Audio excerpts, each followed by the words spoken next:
I found out that my parents opened up several credit cards in my name while I was away at college. Now they want me to either file for bankruptcy or be kicked out. I chose to file charges. I guess this is a lesson in paying attention to my finances. After finishing my freshman year of college, I returned to my parents' house for the summer. My mom made it a habit on Monday/Tuesday to ensure she got the mail before I had a chance, even running from the kitchen on Tuesday to ensure I didn't get it as I was expecting an Amazon order. Today, the mail came early, and a letter from a collection agency was addressed to me. I only knew it was a collection agency once I opened it and discovered I supposedly owed nearly $5,000 on a Capital One card. I had no idea I had ever signed up for a Capital One card. Once I got done freaking out, I called my dad at work and asked him what to do. It was weird when he said to talk to my mother about it. He seemed unhappy, but I didn't think much of it. Once my mom got home, I asked her about it, and she said she and my dad opened up a few credit cards in my name for household expenses. She said I owe around $10,000 to 3 different credit card companies. I checked my credit, and I owe over $15,000. We ended up having a huge argument about it,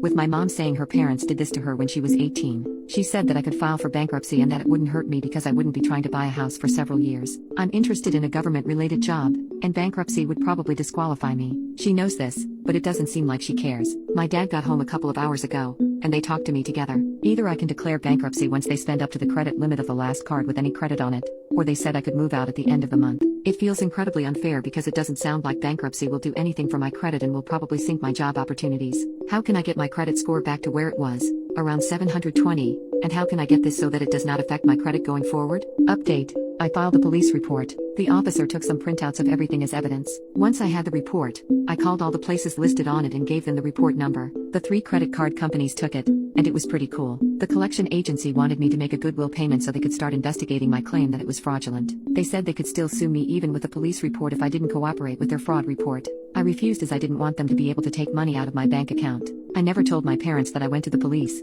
and for a couple of weeks, they had no idea. Right after Memorial Day, they received a call from a detective, and everything blew up. After the call, they began screaming at me, and my dad started throwing my things out of the door. I called the police at that time, and they showed up and told my parents if they wanted me to leave, they would have to evict me. I came home from work the next day, and the locks were changed. I called the police again, and my parents refused to open the door and said all of my stuff was at my grandparents' house. I received another report number for the unlawful eviction, which I was told was a civil issue, and got my stuff from my grandparents. Luckily, I have a friend with a few spare bedrooms, and she said I'm welcome to stay with her for a few months. I'm scheduled to move into my place in about a week. Once I get a full tally of the total cost of everything included in moving, I'll be filing a civil lawsuit against my parents for unlawful eviction. I was told by the same detective that my parents didn't seem very truthful about anything, and the state's attorney's office will be in contact with them in the next few weeks regarding identity theft charges. He said he believes they will likely prosecute as soon as this week. If that's the case, they, or more likely just my mom, will be issued a warrant and have to spend at least a night in jail.